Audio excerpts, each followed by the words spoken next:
Straight out of your favorite science fiction movies, Event Horizon and Interstellar, today we're going to be talking about wormholes. And no, not holes made by worms, rather space-time wormholes. The kinds of wormholes that can connect points in space-time while reducing travel time and distance. Now there are a couple of theories for these traversable wormholes. Some say that two black holes with connecting singularities could in fact form a wormhole. Another theory is that they are in fact the solution to the EPR paradox, that spooky action at a distance that allows for faster-than-light communication between entangled particles.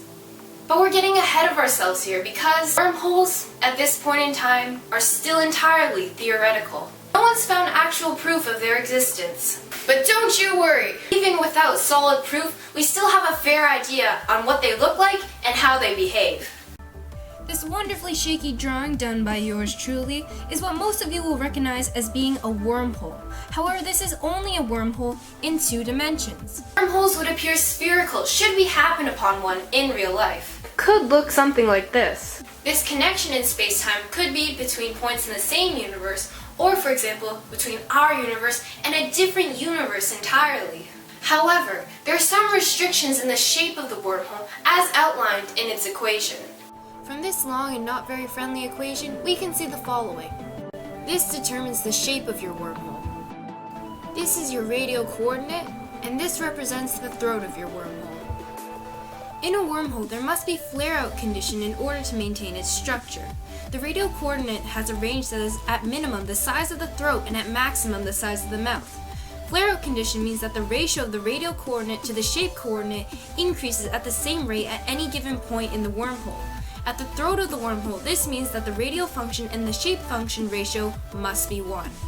And at this point, you must be asking yourself, well, how does a wormhole work? It's a lot more complex than just this.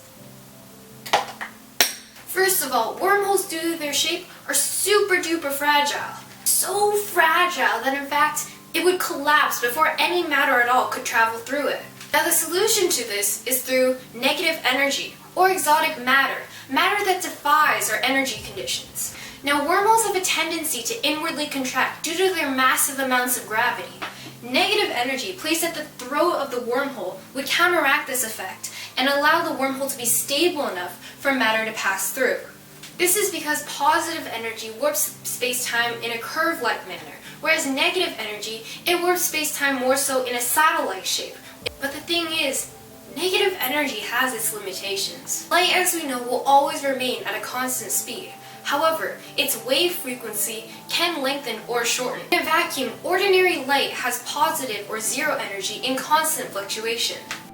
A squeezed vacuum state is one where interferences known as destructive quantum interferences are made so that light waves superpose. In a squeezed vacuum state is where negative energy can occur, an energy density below 0. With negative energy comes quantum inequalities, restrictions on its magnitude and length. A pulse of negative energy must be followed by an even greater pulse of positive energy in order to obey the laws of energy conservation. The duration of a pulse of negative energy is restricted as well, as more intense pulses will last for a shorter period of time, whereas weaker pulses will last for a longer period of time. And that's not all. The amount of negative energy needed to stabilize a wormhole is crazy big. So as we can see, the process of acquiring enough negative energy would be quite difficult as well. But now back to the cool things about wormholes, such as, is time travel possible? In theory, yes, it would be possible. But the question in science always is, not if we can, but should we? Time travel brings with it very dangerous situations, some things like the grandfather paradox. And if someone was feeling extra ambitious that day and they decided to go back in time to travel back to the time of the dinosaurs, and then they decided to bring one back, that could have absolutely catastrophic consequences had they not seen Jurassic Park. We don't need to worry about Stegosaurus just yet because our technology today is still far from being advanced enough for time travel or even the creation and finding of a wormhole. Now there's only so much I can explain about wormholes in 5 minutes, but if you're still curious, go check out the works of Kip S. Thorne. He's written many papers about wormholes and black holes and just really cool space stuff in general. You know, the great thing about this video is that no one's been able to tell that I've been wearing sweatpants the entire time.